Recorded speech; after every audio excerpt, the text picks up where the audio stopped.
말씀하세요. 예, 여기 서해대교 23호 경화국이에요. 서해대교. 예, 단차로서 추돌사고 나가지고. 추돌사고? 예, 계속 몇 대님을 대형사고에 지금 안경 안 껴가지고. 예. 지금 뭐 계속 뻑뻑 서주고 해, 지금. 그런데 하행선이에요? 상행선이에요? 상행선. 네, 말씀하세요. 여기 지금 서해대교. 다급한 신고 전화가 빗발쳤다. 예, 원충에 지금 바로 오셔야 돼요, 지금. 지금 계속 충돌해요. 예, 알았습니다. 불가에 났어요, 지금요. 예, 불도 났어요? 2006년 10월 3일 이른 예, 아침 서해대교. 짙은 안개 속에서 발생한 서해대교 교통사고 상황이었다. 지금 출동하고 있어요. 안개가 걷히자 참혹한 사고 현장이 드러났다. 사망자만도 12명, 다친 사람은 50명이 넘었다.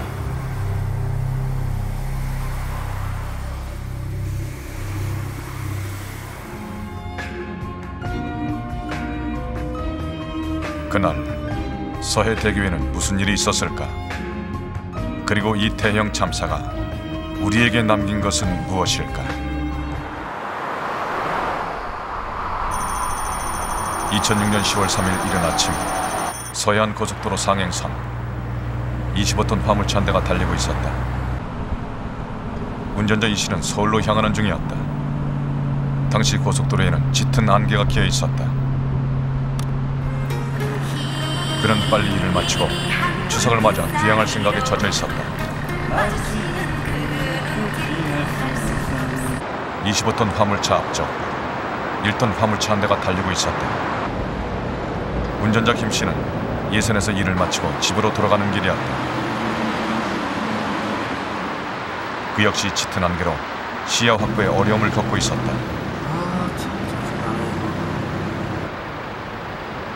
안개주의 전광판이 눈에 들어왔다.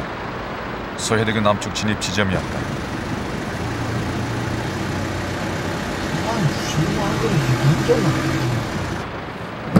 그는 기어를 변속, 속도를 줄였다. 서해대교로 들어서자 안개는 더욱 짙어졌다. 1톤 화물차 뒤쪽 승합차 한 대가 2차로를 따라 서해대교로 진입하고 있었다. 승합차에는 10여 명의 중년 여성들이 타고 있었다. 서선을 출발, 화성에 있는 김치 공장으로 출근하는 길이었다. 이들은 이틀 앞으로 다가온 추석을 맞이로 이야기꽃을 피우고 있었다. 아 근데 오늘따라 이렇게 안개가 심해. 달에 들어선 초입부터 어쨌든 안개가 너무 많이 심하더라고요. 굉장히 심했어요. 갈수록 안개는 짙어져 앞을 분간하기 어려웠다. 옆에 차? 큰 차더라고. 그가 막 빽빽거리더라고. 그래서 깜짝 놀랐거든. 그래서 아유 그렇게 급하면 이제 아줌마들한테 하는 소리로 먼저 가지. 응? 보이지도 않는데 빨리 가라고 한다고 그랬더니 그 차가 이제 앞질러서 갔거든요.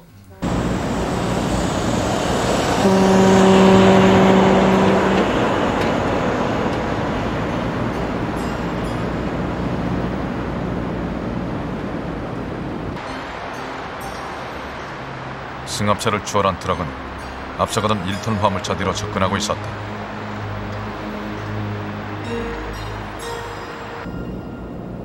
(25톤) 화물차 운전자 이 씨 역시 더 짙어진 안개로 잔뜩 긴장하고 있었다.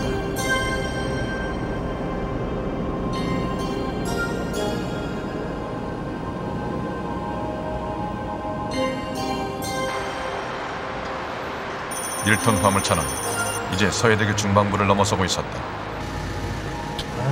운전자 김 씨는 짙은 안개 지역이 끝나기만을 바라고 있었다. 서해대교만 벗어나면 안개도 끝날 것이었다. 25톤 화물차 역시 서해대교 북단으로 접근하고 있었다.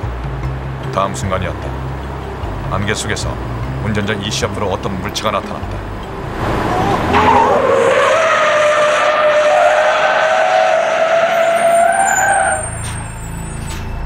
두 차량은 추돌 사고를 일으킨 채 정지했다. 추돌 사고 후 25톤 운전자 이 씨는 선뜻 상황 판단이 되지 않았다. 짙은 안개 탓이었다. 두 차량이 각각 2차로와 갓길을 막아선 상태였다. 대형 참사의 서막이었다. 승합차는 여전히 소외되기 위해 안개 속을 달리고 있었다. 그 순간이었다. 트럭이 서 있더라고요. 그걸 저희 차가 이렇게 받았는데 앞이 안 보인 상태로 그 차를 발견하고 브레이크를 밟았을 때는 이미 늦어서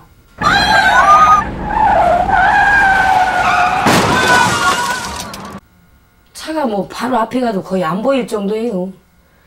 저도 저속으로 갔는데도 그러니까 브레이크를 밟는데도 안 되더라고. 약간 또 내리막길이고. 사고 차량 뒤로 승용차 한 대가 달려오고 있었다.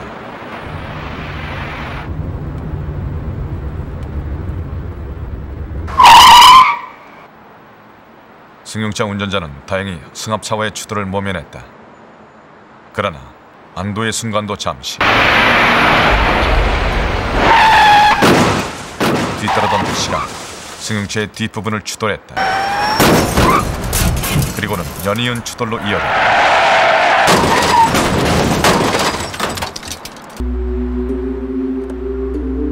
순식간에 연쇄 추돌 사고에 휩싸인 운전자들은 경황이 없었다.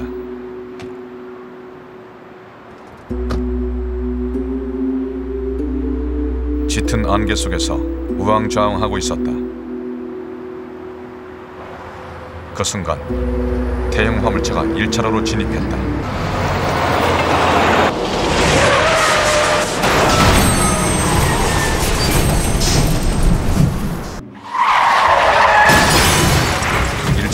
차 캐리어를 추돌한 것은 고속버스였다.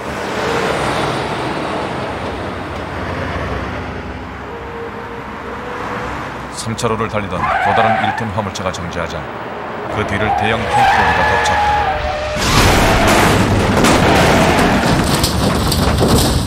뒤로 접근하는 또 다른 트럭.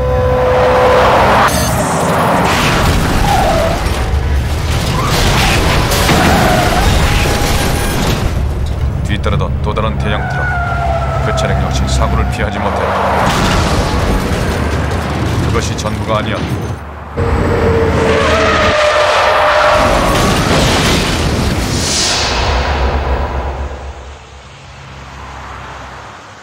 사고는 29종 추돌로 이어졌다. 최초 사고로부터 불과 몇 분 만에 벌어진 상황이었다. 사고를 더 심각하게 만든 것이 있었다. 바로 화재였다. 추돌 사고와 동시에 화재가 발생한 것이다. 화재는 순식간에 전 사고 현장으로 번져나간다. 불이 났어요. 불 나는 걸 봤는데 뒤를 돌아보면 무섭잖아요. 갖고 어느 정도 피한 다음에 이렇게 봤는데 연속적으로 불이 일어나더라고요. 처음 조그맣게 시작을 했는데 막 어디에 붙는 건지 모르지만 막 뭐 폭발하는 것처럼 불이 막 확 일어나더라고요. 흘러내린 기름을 따라 불길은 순식간에 번져나갔다. 곳곳에서 폭발도 발생했다. 걷잡을 수 없는 불길이었다. 교통사고라는 그런 개념보다는 무슨 폭격 맞은 거 마냥 진짜 여기저기서 차 다 찌그러져 있고 앞에서는 연기 나고 살려달라고 아우성 치고 이런 그 장면이 지금도 머릿속에 떠나진 않는데 완전 그 아수라장 있잖아요. 우리가 무슨 책에서 봤듯이 그 지옥 그림 같은 거 완전 그런 상황이에요. 거의 다. 순식간에 번진 화재는 사고를 대형 참사로 키웠다. 운전자와 탑승객 중에는 불길에 휩싸인 차량에서 탈출하지 못한 사람들도 있었다.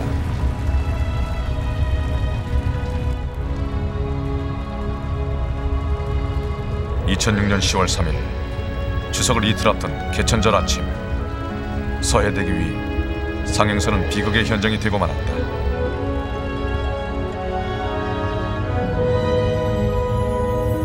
(29) 대의 차량이 일으킨 연쇄 추돌 사고. 이 사고로 12명이 목숨을 잃었고 50명이 부상했다. 대참사였다.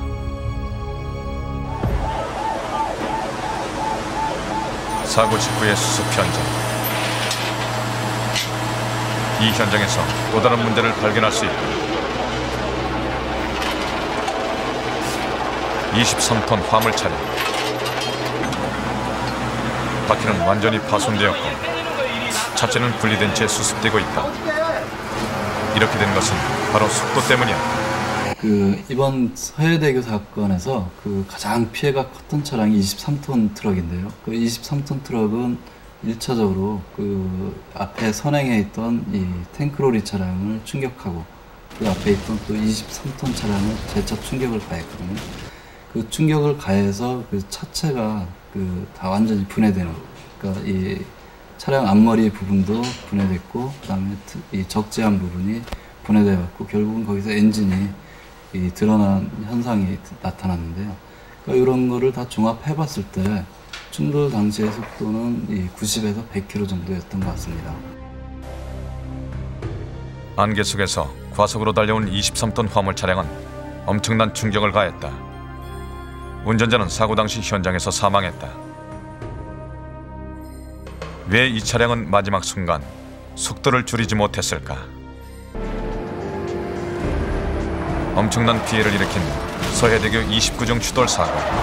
이 참사에는 대형 화물 차량의 관련 외에 또 다른 요인이 있었다. 그것은 바로 화재였다. 추돌 사고를 당한 대부분의 차량은 화재 피해를 입었다.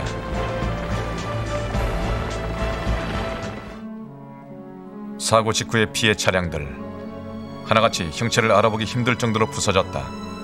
여기에 화재가 겹쳤다.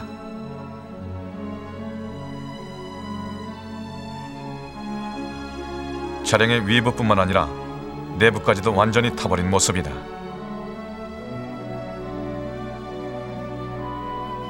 차량에서 탈출하지 못한 사람들은 그대로 화재에 희생되었다. 주요 차량 10여 대가 사고 조사에 동원되었다. 치밀한 조사가 진행되는 현장에서 또 다른 희생자의 흔적을 목격할 수 있다. 차량이라고 믿어지지 않을 만큼 훼손된 승용차인데 이 차에는 일가족 3사람이 타고 있었다. 지난 10월 3일 안개로 뒤덮인 서해대교를 지나가던 한 가족이 있었다. 고3인 큰아들의 수시 면접을 위해 수원으로 가던 길.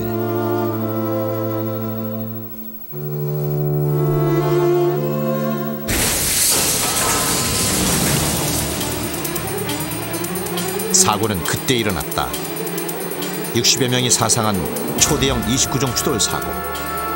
김재윤 씨의 차는 그 한가운데 있었다.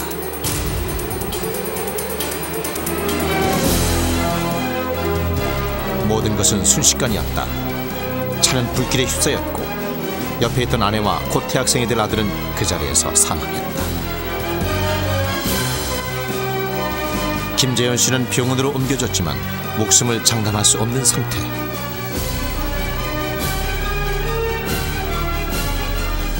(10월 3일) 악몽 같은 날은 그렇게 지나갔다. 사고 한 달 후 김재윤 씨가 눈을 뜬 것은 화상 중환자실이었다.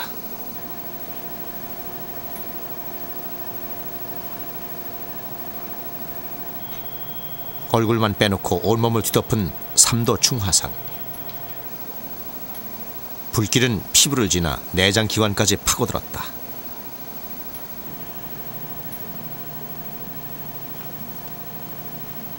의료진은 그가 살아난 것이 오히려 기적이라 했고 아직도 그의 생사를 장담할 수 없다고도 했다.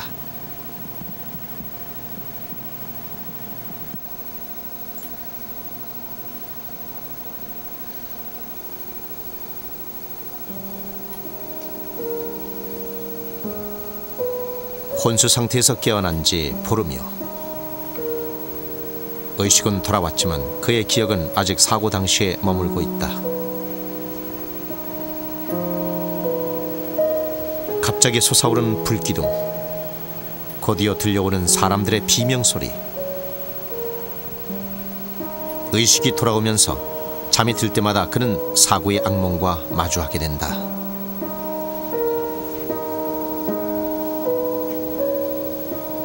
고통의 시간에서 돌아와 중환자실에 누워있는 자신의 처지를 인식하기까지는 시간이 필요하다.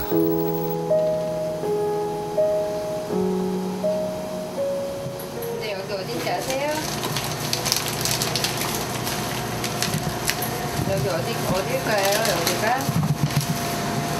응? 그냥 모르겠어요. 잘 모르겠어요? 여기 병원 한강성심병원은 최상중환자실. 네. 오늘 며칠인지 아세요? 오늘 며칠인지 아세요? 오늘요? 모르시겠어요? 그는 아직도 과거와 현재를 오가고 있는 상태다.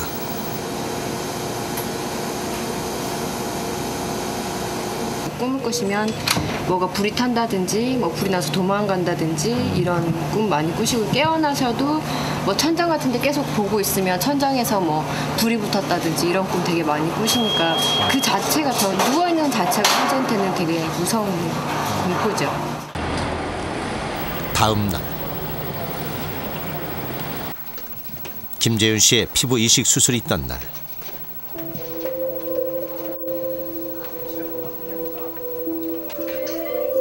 이번 한 달 만에 벌써 두 번째 수술이다.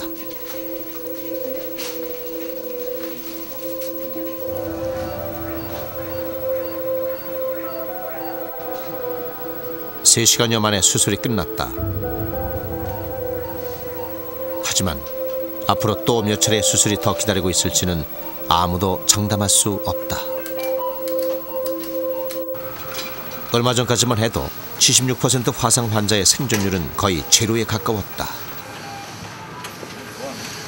뭐 사망률이 뭐 거의 90% 정도는 된다고 봐야죠. 현재까지는 환자분이 정말 기적적으로 잘 이렇게 견디시는 것 같아요. 아직 가야 될 길이 멀죠. 네, 조금씩 해야 되고, 그 피부 공여부가 부족하기 때문에 많이 할 수도 없습니다. 한 번에 많이 할 수도 없고, 조금씩 최대한 아껴가면서 그 피부를 많이 늘려서 수술을 하고 해야죠. 그날 오후 하루에 2번이는 면회 시간. 먼 곳에서 온 반가운 얼굴이 중환자실을 찾았다. 자꾸 아프나? 아프나? 응?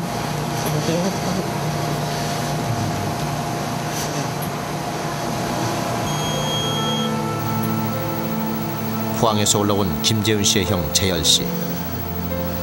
그는 아직도 동생의 사고가 믿기지 않는다. 사고 소식을 접한 뒤 서울에 머물며 동생을 보살피던 재열 씨는 생업 때문에 얼마 전 다시 포항으로 내려갔다. 몸이 곁에 없으니 마음은 더 깊어진다.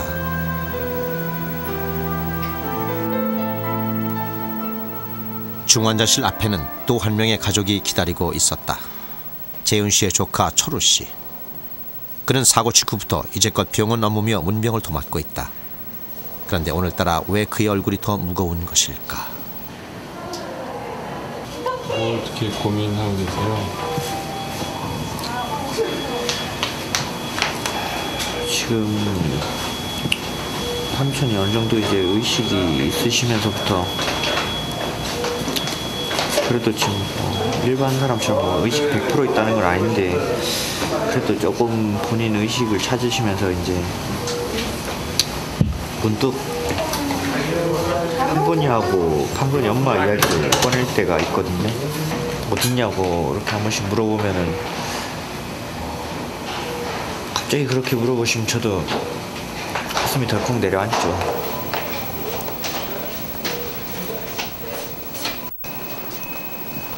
거짓말을 해야 하는 조카의 발걸음은 무겁다. 잘 잤어요? 예? 지금까지 네. 지금 깼다고?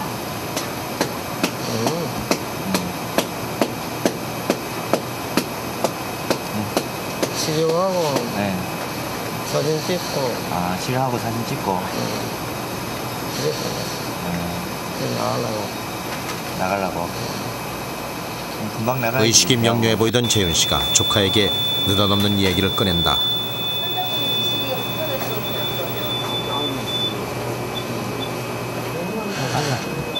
가자고. 아이, 누워있고, 삼촌 누워있어. 누워있어. 자꾸 이러면 더 늦게 가지. 잘 누워있고 치료받다가 이렇게 다 끝나고 나가야지.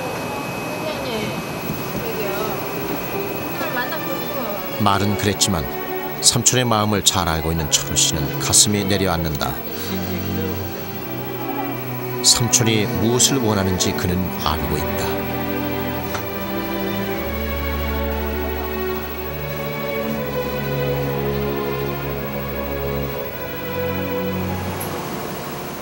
그 밤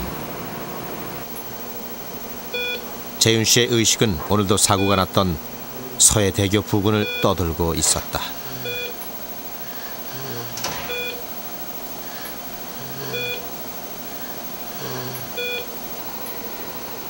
이 악몽과의 사투를 언제까지 계속해야만 할까?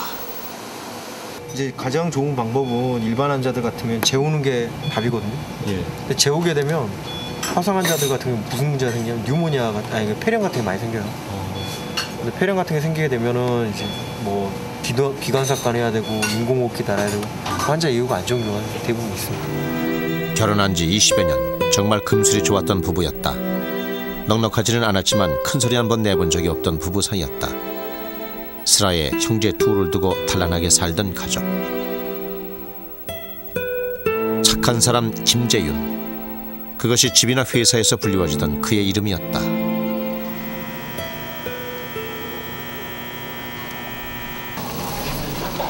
오늘도 어김없이 그 시간은 다가오고야 말았다. 하루에 한 번 있는 화상 상처의 소독 치료 시간.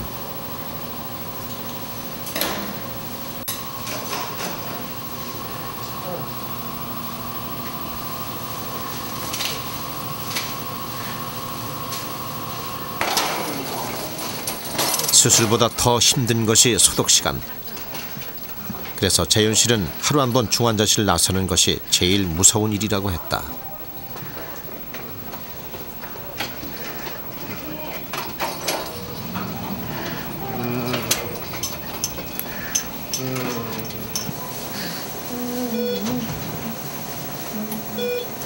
꿋꿋이 잘 견디던 재윤 씨가 오늘은 못 참겠는지 끝내 눈물을 보인다.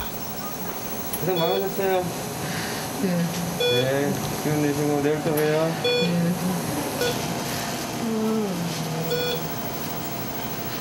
치료는 끝나도 아픔은 계속된다. 누구도 어찌해 줄 수 없는 고통과의 싸움이 시작되는 것이다. 이렇게 아파본 적이 없으니까. 이렇게 아파본 적이 없어요? 오늘 되게 아팠어요?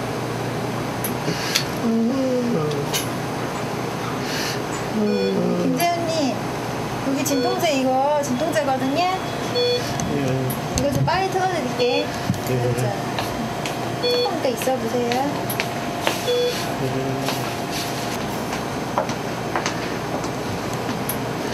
힘들죠?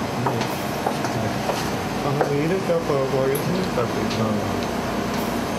통증이 너무 심한데요. 그래서 아래 3일 연속 되는 거니까.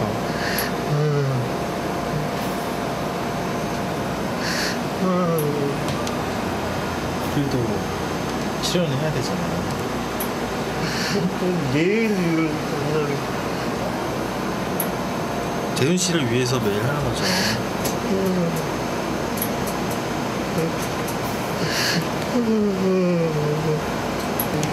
치료는 어쩔 수 없어 해야 돼요.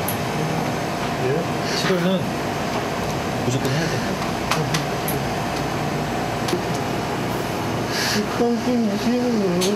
그러니까 지금 아플 때요 좀 기분 좋은 생각 좀 하세요.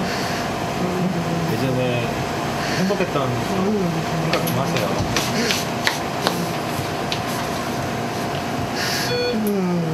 행복했던 시절을 떠올려라. 누구보다 환자의 고통을 잘 이해하는 주치의 역시 이 말 밖에는 해줄 것이 없다.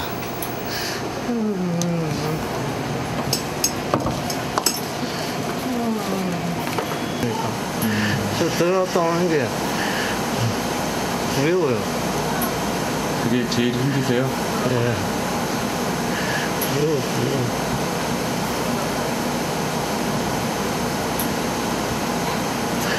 좀 빨리 기운 차려서 나가시려고 하는 거니까 빨리 기운 차려 나가셔야죠. 저야 어떻게든지 그렇게 잡아보려고 도저히 가서는 안 돼.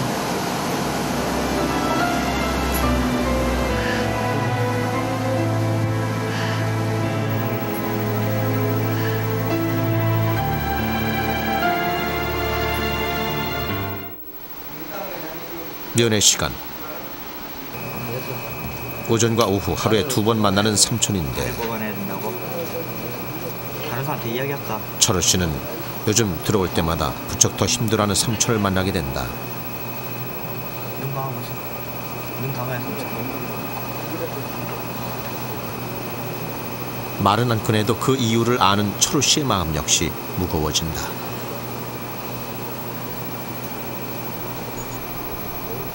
삼촌은 가족들이 보고 싶은 것이다.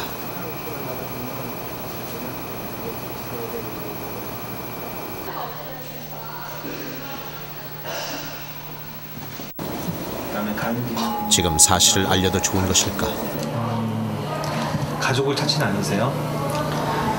네, 가끔 이렇게 정신이 없으신 상황에서도 이렇게 애 엄마가 요즘에 좀 안 보인다고 이렇게 이야기를 그렇게 하시는데 일단 아직까지 뭐 본인이 이게 100% 살 분이 아니기 때문에 아직까지 본인 의지가 중요하니까 저희 가족에서 그냥 다른 쪽에 병원에서 치료받고 있다고 그렇게 이야기하면서 삼촌이 먼저 빨리 치료 잘 받고 일어나서 가족을 데리러 가야 되지 않겠냐. 그렇게 해서 일단 직업은 삼촌 치료 우선이니까 다른 거 생각하지 말고 치료 잘 받고 그거 하는 데만 신경 쓰자고 그렇게 이야기를 드리죠. 그게 옳은 결정 같네요. 저희 다 이런 경우를 이제 여러 번 경험하거든요. 근데 대부분 중환자실에 계실 때는 말씀을 안 드리고요. 이제 일반 병실 가실 때 저희가 얘기를 이제 같이 하죠. 보호자분들하고.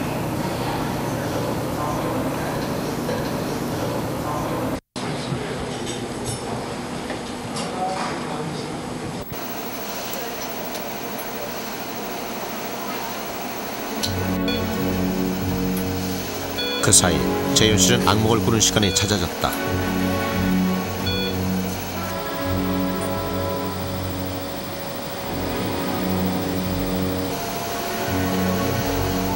마음이 힘들어지면서 몸도 같이 힘들어진 것인지 열도 오르기 시작했다.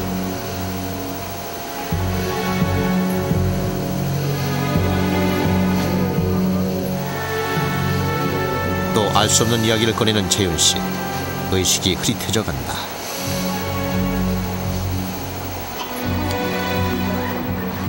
하루 2번의 면회 외에도 조카 철호 씨가 신경 써야 할 문제가 한두 가지가 아니다. 눈덩이 불어나듯 늘어나고 있는 병원비 문제도 그중 하나다. 김재현 씨 지금 병원비가 어느 정도 되는지 좀 알고 싶어서 왔거든요. 현재까지 진료비는 정확하게지만 1억 5,320만 원쯤 나와 있으신데 지금 뭐 자동차 보험회사에서는 그 연쇄 추돌이라든가 이런 것 때문에 어떻게 해볼 엄두조차 나지 않은 엄청난 병원비.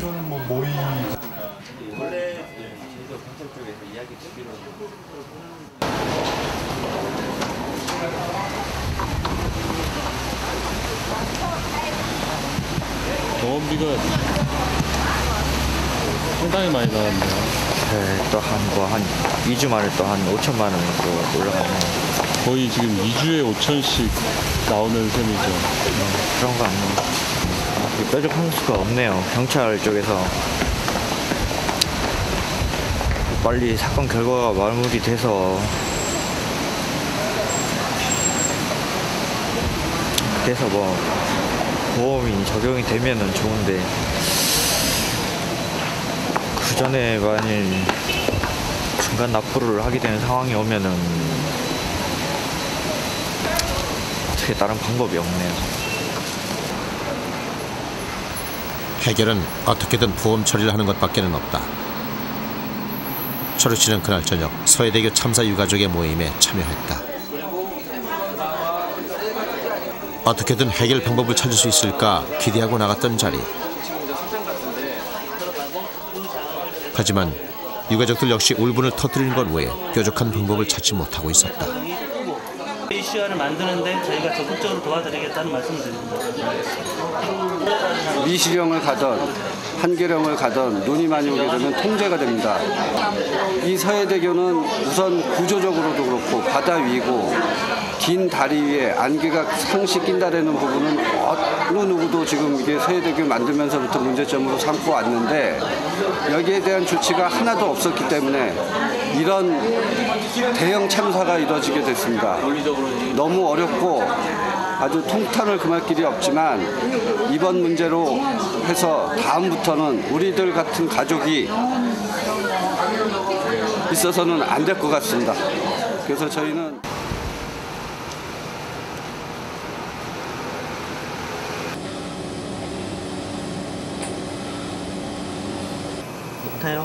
다음 날 면회 시간.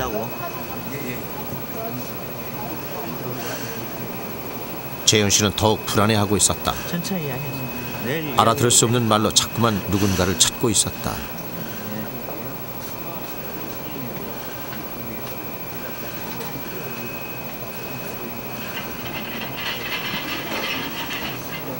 그 불안의 끝에 뭐가 있는지 알고 있는 철우 씨는 그저 착잡하기만 할 뿐이다. 팔 내려. 네, 말씀하시지 말고 그냥 가만히 있어. 예, 오늘 저녁에 가니까 또 좀 안 좋아 보이네. 열도 지금 많이 나는 것 같고 땀을 많이 흘리네요. 그래가지고 좀 많이 힘들어하는 것 같아서 그냥 좀 자고 일어나면 또 괜찮을 거라 그러고 뭐 삼촌 좀 눈 좀 붙이소 하고 나왔죠. 예, 삼촌도 잘 좀 몸조리 좀 잘 하시고 예, 또 내일 또 전화할게요. 예.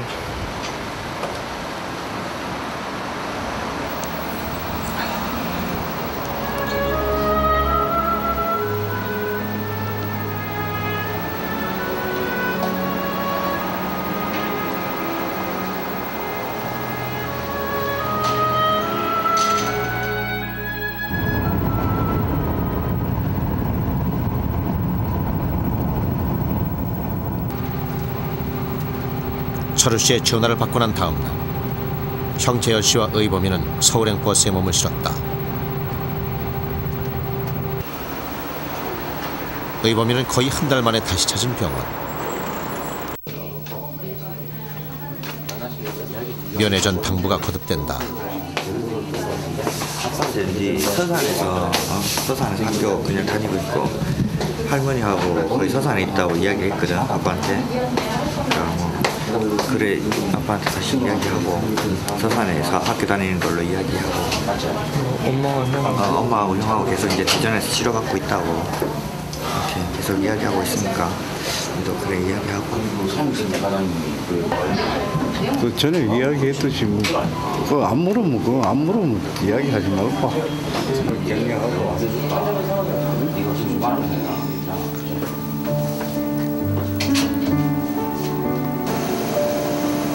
약 기운에도 재현 씨는 오늘만큼은 깨어 있었다.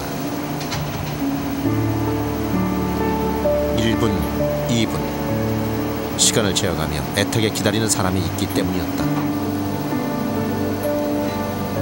오늘만큼은 가물거리는 의식을 놓지 않길, 오늘만큼은 꼭 깨어 있자고 스스로 다짐했다.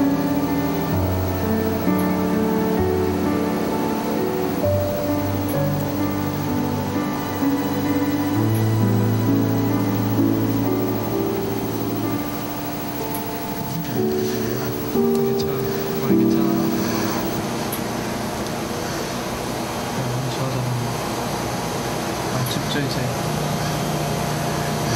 안 춥죠?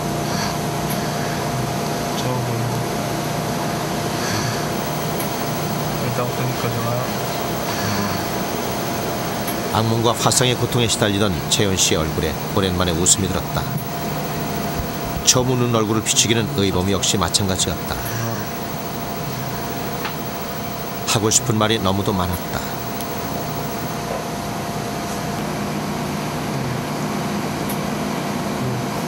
궁금한 거 있어요?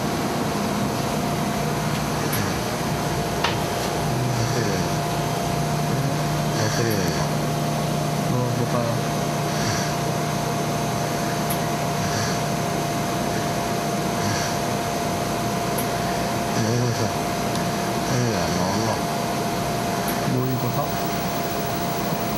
재현 씨는 뜻밖의 의범이의 소소한 시험 일정까지 기억해내고 있었다.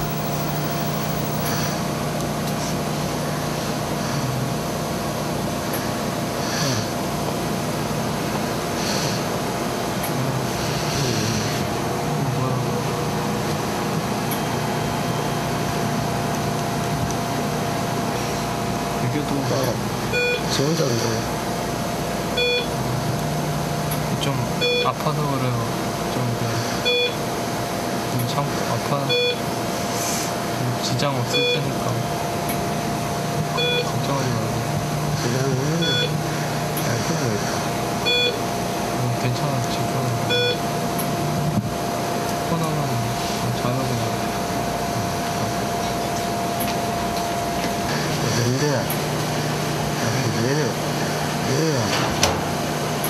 여기가 지금 서울이에요. 아마 지금 병원 좀 아파서 이렇게 있거든요. 네? 여기 사는 데. 나 서산 살지. 서산 맨날 이거 따고 그래 살아. 네? 서산 기운이. 의범이의 거칠을 묻던 끝에 조마조마해하던 질문이 끝내 재훈 씨의 입에서 나오고 만다. 그래. 그냥 너무하고 하면 되겠나. 엄마하고 형도 몇 번 그래가지고 대전, 엄마 형은 대전 있고 그냥 외할머니하고 좀 같이 있어요. 외할머니? 네, 부산에 같이. 부산 갔네. 외할머니하고 내하고 둘이 들어가니까.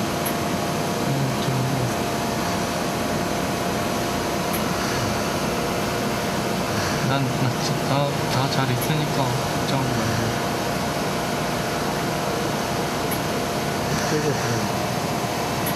빨리 나가줘.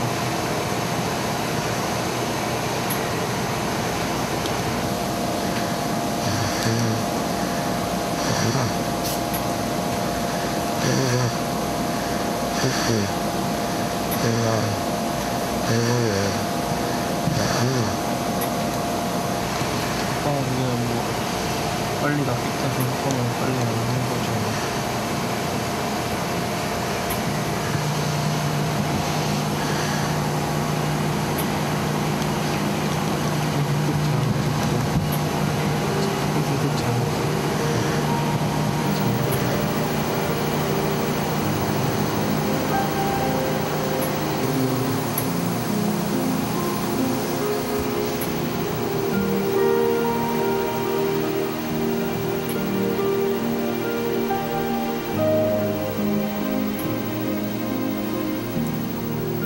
오랜만에 나눈 긴 대화 때문이었을까. 보고 싶어하던 아들을 옆에 두고 재현 씨는 그만 잠이 들고 말았다. 하지만 정말 오랜만에 그의 얼굴은 평화로워 보였다. 사고의 악몽도 온몸을 뒤덮은 화상의 고통도 잊은 채 그는 깊은 잠에 빠져 있었다.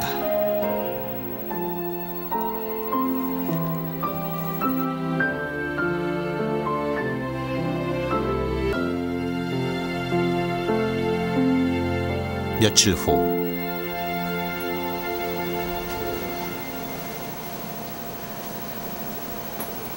김지훈 씨, 어때요? 기분 어때요? 응? 좋습니다. 좋아요? 그 오른쪽 팔 이렇게 좀 움직여보세요. 움직이실 수 있죠? 네. 왼쪽 팔도. 왼쪽 다리. 왼쪽 다리. 발가락 움직여보세요. 네. 토요일날. 네. 아드님 봤어요? 네. 보니까 어때요? 좋죠? 네. 그러니까 치료할 때 좀 힘드셔도 조금만 더 참으세요.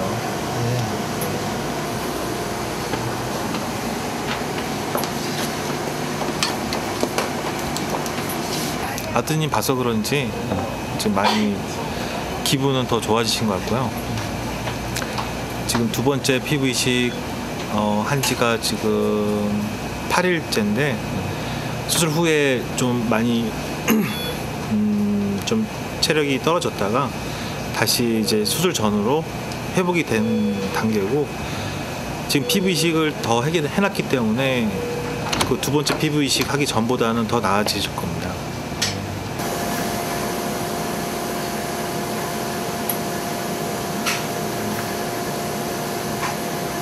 지금 제일 하고 싶으신 게 뭐세요? 제일 하고 싶으신 거 지금? 네? 제일 하고 싶으신 거? 가족들을 위해서고요. 네.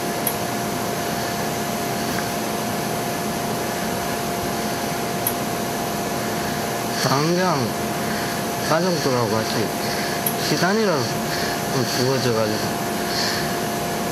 한 일주일간이라도 같이 이런저런 토론이라도 좀 하고 이렇게 됐으면 좋겠어요. 가장 좋고.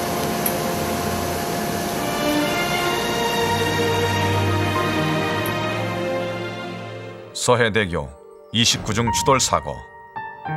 최초의 사소한 추돌 사고가 대형 사고가 되었다. 안개 속의 질주와 추돌, 그리고 뒤이은 화재로 사고는 대참사가 되었다. 부족한 안개 대비 시설과 도로에서의 속도 관리 부재, 그리고 갓길까지 점령한 교통 문화, 이 모든 요인이 복합적으로 작용해서 사고를 키우고 말았다.